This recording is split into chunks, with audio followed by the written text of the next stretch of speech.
മധു, ആവേശം ഉച്ചസ്ഥായിലാണോ? ഞാൻ ആലോചിക്കുമായിരുന്നു ആവേശം കുറച്ച് കുറവ് മതിയായിരുന്നു എന്നുള്ളത്. കാരണം അനാവശ്യമായ അമിത ആവേശവും ഒക്കെയാണ് നിലവിലുള്ള ഈ വിവാദങ്ങളുടെയൊക്കെ ഒരു വലിയ അടിസ്ഥാനം എന്ന് പറയുന്നത്. നോക്കൂ, ഞാൻ ഏറ്റവും കൂടുതൽ നിരാശയോടുകൂടി കാണുന്ന ഒരു തെരഞ്ഞെടുപ്പ് വടകര തെരഞ്ഞെടുപ്പാണ്. വടകര തെരഞ്ഞെടുപ്പിൻ്റെ സംഭാവന എന്ന് പറയുന്നത് വിദ്വേഷ രാഷ്ട്രീയം വലിയ തോതിൽ പയറ്റിത്തെളിഞ്ഞ ഒരു തെരഞ്ഞെടുപ്പായിരുന്നു അത്. അതിൻ്റെ തനിയാവർത്തനം ഈ നിയമസഭാ തെരഞ്ഞെടുപ്പിൽ പല മണ്ഡലങ്ങളിൽ കാണാൻ കഴിയുന്നു എന്നുള്ളതാണ് എന്നെ ഒരു ജനാധിപത്യ വിശ്വാസി എന്ന നിലയ്ക്ക് വലിയ നിരാശയിലേക്ക് കൊണ്ടുപോയി എത്തിക്കുന്നത്. അപ്പോൾ വടകര അന്ന് കത്തിപ്പിടിച്ചതുപോലെ പേരാമ്പ്ര ഇന്ന് കത്തിപ്പിടിക്കുന്നത് കാണുമ്പോൾ എനിക്ക് വലിയ അസ്വസ്ഥതയുണ്ട്, വളരെ വ്യക്തിപരമായി. കാരണം നോക്കിപ്പം TP രാമകൃഷ്ണനെതിരെ നോട്ടീസ് അയച്ചിട്ടുണ്ട്. നോട്ടീസ് കിട്ടിയിട്ടില്ലെന്നാണ് അദ്ദേഹം പറയുന്നത്. ഫാത്തിമ തഹലിക്കെതിരെ 3 പരാതികൾ ഉണ്ടാകുന്നുണ്ട്. 3 പരാതികളിലും കൂടിയായി അവർക്ക് നോട്ടീസ് കിട്ടിയിട്ടുണ്ട്. എന്താണ് ഇതിൻ്റെ അടിസ്ഥാനം എന്ന് പറയുന്നത്? കൗമിൻ്റെ കുട്ടിക്ക് വോട്ട് ചെയ്യണമെന്ന് പറഞ്ഞ് ലീഗ് വോട്ട് പിടിക്കുന്നു എന്നൊരു വാർത്ത നമ്മൾ എങ്ങനെയാണ് അറിഞ്ഞത്? നമ്മൾ എവിടെ നിന്നാണ് അറിയുന്നത്? ആ അനൗൺസ്മെൻറ്റ് വാഹനം LDFിൻ്റെ അനൗൺസ്മെൻറ്റ് വാഹനത്തിൽ അങ്ങനെ ഒരു പ്രചാരണം നടന്ന സമയത്താണ് നമ്മൾ അറിയുന്നത്. അതായത് ലീഗ് അങ്ങനെ ഒരു വോട്ട് പിടിക്കുന്നു എന്നൊരു തെരഞ്ഞെടുപ്പ് പരാതി ഉന്നയിക്കുകയല്ല ചെയ്യുന്നത്. ഈ അനൗൺസ്മെൻറ്റ് വാഹനം കടന്നു പോകുമ്പോൾ അതിന് പിന്നാലെ വന്ന ഒരു UDF പ്രവർത്തകൻ അതിൻ്റെ വീഡിയോ പങ്കുവെക്കുകയും ലീഗ് ഇത്തരത്തിൽ തങ്ങൾക്കെതിരെ ദുർപ്രചാരണം നടത്തുന്നു എന്ന് പറഞ്ഞ് അത് വലിയ തോതിൽ പ്രചാരണം നടത്തുകയും ചെയ്തപ്പോഴാണ് ഇങ്ങനെ ഒരു പ്രചാരണം ലീഗ് നടക്കുന്നു എന്ന ആരോപണം നടത്തുന്നു എന്ന് രാഷ്ട്രീയ രംഗത്ത് ആരോപിക്കുന്നു എന്ന് നമ്മൾ മനസ്സിലാക്കുന്നത്. നോക്കൂ, ഇപ്പോൾ ഒരു തെരഞ്ഞെടുപ്പ് വാഹനം തെരഞ്ഞെടുപ്പ് അനൗൺസ്മെൻറ്റുമായി കടന്നു പോകുന്നതിൻ്റെ ഒരു മാനദണ്ഡം എന്തൊക്കെയാണ്? അതങ്ങനെ കടന്നു പോകണമെങ്കിൽ എന്തൊക്കെ ചെയ്യണം? ഒന്നാമത്തെ കാര്യം, ഇത് പണ്ടത്തേതുപോലെ ഒരു മൈക്ക് കെട്ടി അത്യാവശ്യം നല്ല ശബ്ദമുള്ള ഒരാളെ ദിവസക്കൂലിക്കോ അല്ലെങ്കിൽ പാർട്ടിയോടുള്ള ഏത് പാർട്ടിയോടാണെങ്കിലും അദമ്യമായ ആഗ്രഹം കൊണ്ടോ അതിനുള്ളിൽ നിന്ന് വിളിച്ചു പറയുന്ന സംവിധാനമല്ല ഇപ്പോൾ നടപ്പിലാകുന്നത്. ഇപ്പോൾ എന്താ ചെയ്യുന്നത്? ഏതെങ്കിലും ഒരു സ്റ്റുഡിയോയിൽ വെച്ച് ഇത് റെക്കോർഡ് ചെയ്യുകയാണ്. ആ റെക്കോർഡ് ചെയ്യുന്നതിന് മുമ്പ് ഇതിൻ്റെ സ്ക്രിപ്റ്റ് എഴുതുന്നുണ്ട്. ആ സ്ക്രിപ്റ്റ് എഴുതി അതിലെന്തെങ്കിലും തെറ്റുണ്ടോ, നമ്മുടെ രാഷ്ട്രീയ നയവുമായി ബന്ധപ്പെട്ട് ചേർന്ന് നിൽക്കുന്നതാണോ എന്ന് പരിശോധിക്കപ്പെടുന്നുണ്ട്. അതിനുശേഷം ഇതിൻ്റെ ഓഡിയോ എടുക്കുന്നുണ്ട്, അതിൻ്റെ എഡിറ്റിംഗ് നടക്കുന്നുണ്ട്, അതിൽ ആവശ്യത്തിന് പാട്ടും മറ്റ് മ്യൂസിക്കും ഒക്കെ ചേർക്കുന്നുണ്ട്, ഇത് കൊണ്ടുപോയി കേൾക്കുന്നുണ്ട്, ഇത് വാഹനത്തിൽ പ്രചരിപ്പിക്കാനുള്ള നിർദ്ദേശം നൽകുന്നുണ്ട്, അതിനുള്ള സംവിധാനങ്ങൾ ഉണ്ടാകുന്നുണ്ട്. ഒന്ന്. രണ്ടാമത്തേതോ, ഇതിന് പോലീസിൻ്റെ അനുമതി വാങ്ങണം, മൈക്ക് അനുമതി മേടിക്കണം. അപ്പോൾ ഇത്തരം കാര്യങ്ങളൊക്കെ നടത്തിപ്പോകും. അതിന് ആ അനൗൺസ്മെൻറ്റ് വാഹനങ്ങളുടെ നമ്പർ ഈ പറയുന്നത് പോലെ പോലീസുമായിട്ട് കമ്മ്യൂണിക്കേറ്റ് ചെയ്യണം, ഇതെല്ലാം ചെയ്യണം. അപ്പോൾ ഇന്ന് TP രാമകൃഷ്ണൻ പറയുന്നത് LDFുമായി ബന്ധമില്ല ഈ പ്രചാരണത്തിന് എന്നുള്ളതാണ്. എങ്ങനെയാണത് ബന്ധമില്ലാതാവുക? കാരണം ഇത്രയും കാര്യങ്ങൾ കടന്നു പോകണം ഇങ്ങനെ ഒരു പ്രചാരണം നടക്കണമെങ്കിൽ. അതായത് പ്രചാരണം നടക്കുന്ന വാഹനത്തിൻ്റെ നമ്പർ അടക്കമുള്ള കാര്യങ്ങൾ, ആ വാഹനം എവിടെയൊക്കെയാണ് പോകുന്നത് എന്നടക്കമുള്ള കാര്യങ്ങൾ, ഇതെല്ലാം ഇലക്ഷനുമായി ബന്ധപ്പെട്ട നിരീക്ഷണത്തിൽ നടക്കുന്ന കാര്യമാണ്. അപ്പോൾ അതങ്ങനെ തള്ളിപ്പറയാൻ കഴിയില്ല. ഇതിപ്പോൾ കേസുമായിട്ട് പോകുമ്പോൾ സ്വാഭാവികമായിട്ടും ഇതൊക്കെ പരിശോധനയ്ക്ക് വിധേയമാകുമെന്നുള്ളതാണ് നമുക്ക് മനസ്സിലാക്കാൻ കഴിയുന്നത്. ഇനി ഈ TP രാമകൃഷ്ണനോട് തന്നെ ഇത്തരത്തിലുള്ള പ്രചാരണം നടത്തുന്നുണ്ടോ ലീഗ് എന്ന് ചോദിച്ചപ്പം അറിയില്ല എന്നാണ് അദ്ദേഹം പറയുന്നത്. അദ്ദേഹം ഇതുവരെ അതുമായി ബന്ധപ്പെട്ട ഒരു ആരോപണം മുന്നോട്ട് വെച്ചിട്ടില്ല എന്നത് പ്രധാനമാണ്.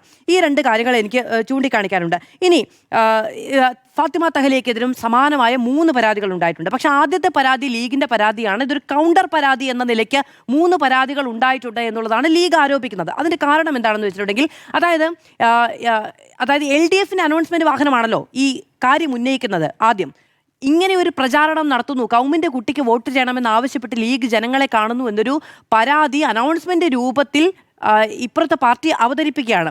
ഞങ്ങൾക്കതിൻ്റെ വിവരം കിട്ടിയിട്ടാണ് ഞങ്ങൾ അനൗൺസ്മെൻറ്റ് നടത്തിയത് എന്നത് സാധൂകരിക്കണമെങ്കിൽ എന്ത് വേണം? ഇപ്പുറത്തൊരു പരാതി വേണം. അങ്ങനെയാണ് 3 കൗണ്ടർ പരാതികൾ വന്നത് എന്നുള്ളതാണ് ലീഗ് ഇപ്പോൾ പറയുന്നത്. ഞാൻ ഇതിൽ 2 നിൽക്കാൻ തയ്യാറല്ല, എങ്ങനെയാണ് ഈ സംഭവഗതികൾ ഉരുത്തിരിഞ്ഞു വന്നത് എന്നത് പറയുകയാണ്. അപ്പോൾ ഈ കാഫിർ സ്ക്രീൻഷോട്ടുമായി ബന്ധപ്പെട്ട് സമാനമായ രീതിയിലുള്ള കാര്യങ്ങളാണ് ഉണ്ടായത് എന്ന് ഇന്ന് VD സതീശൻ പ്രതിപക്ഷ നേതാവ് പറയുന്നു. ആ രീതിയിൽ വിദ്വേഷവും വെറുപ്പും പരീക്ഷിക്കുന്ന തെരഞ്ഞെടുപ്പുകൾ നടക്കുന്നത് വലിയ തോതിൽ ആശങ്കയുണ്ടാക്കുന്ന ഒരു കാര്യമാണ്. ഇപ്പോൾ ഇന്ന് VD സതീശൻ ചോദിക്കുന്നത് എന്താ? വടകരയിലെ സ്ക്രീൻഷോട്ട്, പേരാമ്പ്രയിലെ വർഗീയ അനൗൺസ്മെന്റ്, മറ്റാരുണ്ട് CPM അല്ലാതെ എന്നാ ചോദിക്കുന്നത്. ആ നിലയ്ക്ക് ആ വിവാദങ്ങൾ എത്തി നിൽക്കുന്നു. ഇനി പാലക്കാട്ട് ഡീൽ ആരോപണം ഉന്നയിച്ചു, SDPI CPM ഡീൽ ആരോപണം ഉന്നയിച്ചു. ഇതൊക്കെ അതിന് സമാനമായ ഒരു നീക്കം തന്നെ ആയിരുന്നു. നമ്മൾ ഡീൽ ചർച്ച ചെയ്തില്ലേ? ഇന്നിപ്പോ ചർച്ച ചെയ്യുന്നത് ഈ വിദ്വേഷവുമായി ബന്ധപ്പെട്ട കാര്യങ്ങളാണ്. ഇതൊക്കെ ഒരേ പാതയിൽ വരുന്ന വിഷയങ്ങളാണ്. അല്ല, SDPയുമായി ബന്ധപ്പെട്ടാണ് SDPയിൽ നിലപാട് മാറ്റിയതൊക്കെ നമ്മുടെ മുന്നിൽ പ്രതികരണങ്ങളായിട്ടുണ്ട്. അത് നമുക്ക് അടുത്തതിൽ പറയാം. ശരി, ഞാൻ തുടർന്നോട്ടെ. ശരി, ഒന്ന് രാഷ്ട്രീയമാണ്, ഇത് വിദ്വേഷമാണ്. ഈ വിദ്വേഷത്തിന് രാഷ്ട്രീയമായി ഒരു ബന്ധവുമില്ല എന്നത് ഞാനതിൽ കൂട്ടിച്ചേർക്കാൻ ആഗ്രഹിക്കുന്നു. ഇനി ഇതിലൊരു പ്രത്യേകത എന്താണെന്നറിയാമോ? ഇന്നത്തെ ദിവസമാണ് വടകര കാഫിർ സ്ക്രീൻഷോട്ടുമായി ബന്ധപ്പെട്ട കേസ് പോലീസ് അവസാനിപ്പിച്ചത്. ആ പോലീസ് അവസാനിപ്പിക്കുന്നത് എങ്ങനെയാണെന്ന് അറിയാമോ? ആ സ്ക്രീൻഷോട്ടുമായി ബന്ധപ്പെട്ട തെളിവുകൾ ശേഖരിക്കാൻ കഴിഞ്ഞില്ല. അതായത് ഈ എന്തായിരുന്നു പയ്യൻ്റെ പേര്, റിബേഷ് അല്ലേ? റിബേഷിന്റെ ഫോൺ പരിശോധിച്ചതിന്റെ സാങ്കേതിക തെളിവുകൾ കിട്ടിയിട്ടില്ല. അതുകൊണ്ട് തന്നെ അത് കണ്ടെത്താൻ സാധിച്ചിട്ടില്ല എന്ന് പറഞ്ഞാണ് ആ കേസ് അവസാനിപ്പിക്കുന്നത്. മുഹമ്മദ് കാസിം എന്ന് പറയുന്ന ഒരു ചെറുപ്പക്കാരനെ നമുക്ക് ഓർമ്മയുണ്ടാകും. അദ്ദേഹമാണ് ഇത് പങ്കുവെച്ചത് എന്ന് പറഞ്ഞുകൊണ്ടാണ് നിയമ നടപടിയും മറ്റു കാര്യങ്ങളും ഒക്കെ ആദ്യം ഉണ്ടായത്. ഒന്ന് ആലോചിച്ച് നോക്കൂ, ഒരു വിദ്വേഷ പ്രചാരണത്തിന്റെ പേരിൽ മുഹമ്മദ് കാസിം എന്ന് പറയുന്ന ഒരു ചെറുപ്പക്കാരൻ ആദ്യം പ്രതിസ്ഥാനത്ത് നിൽക്കുകയാണ്. എന്തു തരം ഗൂഢാലോചനയാണ് അവിടെ ആദ്യ ഘട്ടത്തിൽ വർക്കൗട്ട് ആയതെന്ന് ആലോചിച്ച് നോക്കൂ.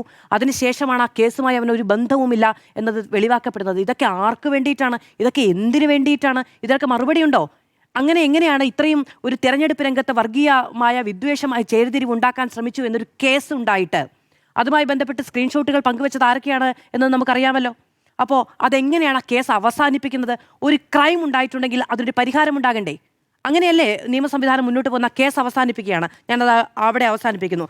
ഇനി ഇത് നോക്കൂ, ഇപ്പോൾ പേരാമ്പ്ര ഒരു സേഫ് മണ്ഡലമാണ് എന്ന് സുനിൽ സാർ പറഞ്ഞു. ശരിയാണ്. നിയമസഭാ കണക്ക് വെച്ച് നോക്കുമ്പോൾ 12,000 വോട്ടിന്റെ ഭൂരിപക്ഷത്തിൽ കഴിഞ്ഞ തവണ ടി പി രാമകൃഷ്ണൻ ജയിച്ച മണ്ഡലം CPM-നെ സംബന്ധിച്ചിടത്തോളം സേഫാണ്. അത് കഴിഞ്ഞിട്ടുള്ള ഇലക്ഷനുകളിലോ ഏറ്റവും അവസാനത്തെ കണക്ക് പറയണം എന്നുള്ളതല്ലേ നമ്മൾ സാധാരണ ചർച്ചകളിൽ പറയുന്നത്. ലോക്സഭാ തെരഞ്ഞെടുപ്പിൽ എത്ര വോട്ടിന്? 18,000 വോട്ടിൻ്റെ ഉണ്ട്. ഈ കഴിഞ്ഞ തദ്ദേശ തെരഞ്ഞെടുപ്പിൽ ഏതാണ്ട് 8,000 വോട്ടിൻ്റെ വ്യത്യാസം അവിടെ UDF-ന് അനുകൂലമായിട്ടുണ്ട്. അവിടുത്തെ 10 പഞ്ചായത്തുകളിൽ 6 ഭരിക്കുന്നത് UDF ആണ്. അപ്പോൾ സ്വാഭാവികമായും അതൊരു സേഫ് മണ്ഡലമെന്ന് ഒരുപക്ഷെ കാണുന്നുണ്ടാകില്ല.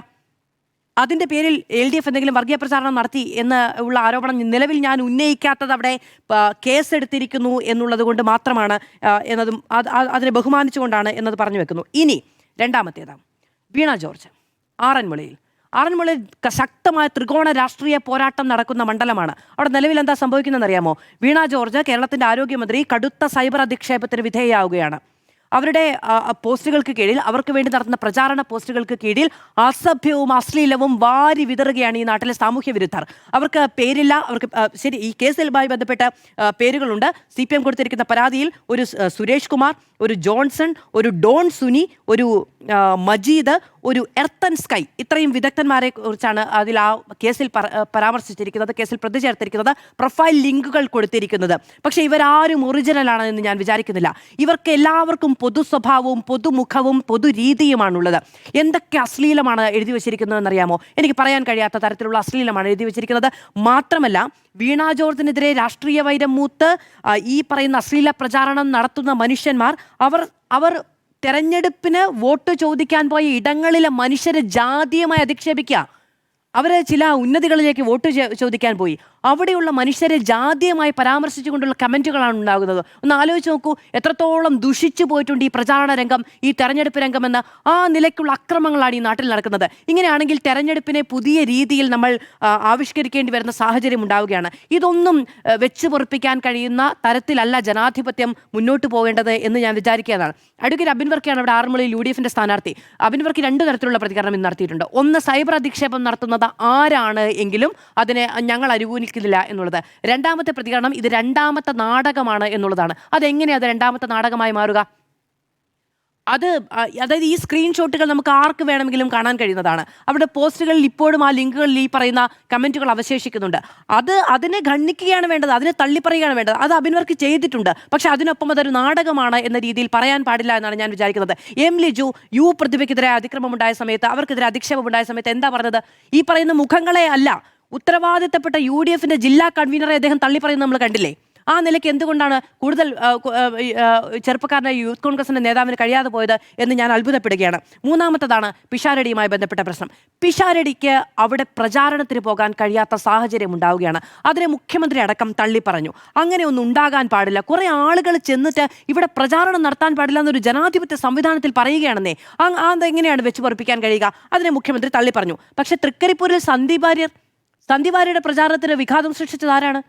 അവിടെ ആരാണ് വിഘാതം സൃഷ്ടിച്ചത്? അവിടെ പാർട്ടി പ്രവർത്തകരാണ് വിഘാതം സൃഷ്ടിച്ചത്. അവിടെ മുഖ്യമന്ത്രി തള്ളി പറഞ്ഞോ? ഇല്ല. ഇനി ഹിന്ദിക്കാരെ കൊണ്ടുവന്ന് പ്രചാരണം നടത്തിയത്ര, അതുകൊണ്ടാണ് തള്ളി പറഞ്ഞതെന്ന്. ഹിന്ദിക്കാരോ മറ്റേതെങ്കിലും ആളുകളാവട്ടെ, ഇനി കൂലിക്ക് വാങ്ങുന്ന ആളുകളാവട്ടെ, അവരതിന് UDF അതിനെ തള്ളി പറഞ്ഞിട്ടുണ്ട്, അത് ആരോപണം തെറ്റാണെന്ന്. പക്ഷേ ആരെങ്കിലും ആകട്ടെ, അതാരാണെങ്കിലും അത് ചോദ്യം ചെയ്യാനുള്ള അവകാശം ആർക്കാണുള്ളത്? ആ നില അപ്പോൾ അതിനെ തള്ളി പറയണ്ടേ? അപ്പോൾ അതിലൊരു ഇരട്ടത്താപ്പില്ലേ?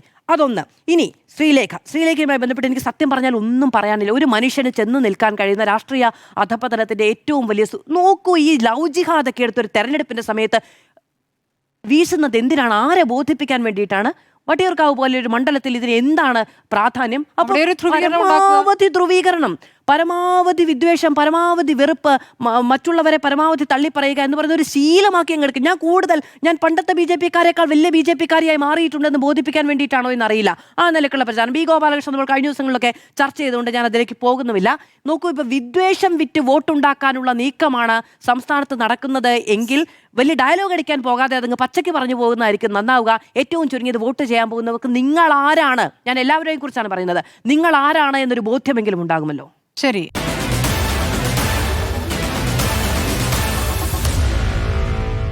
Meet the editors.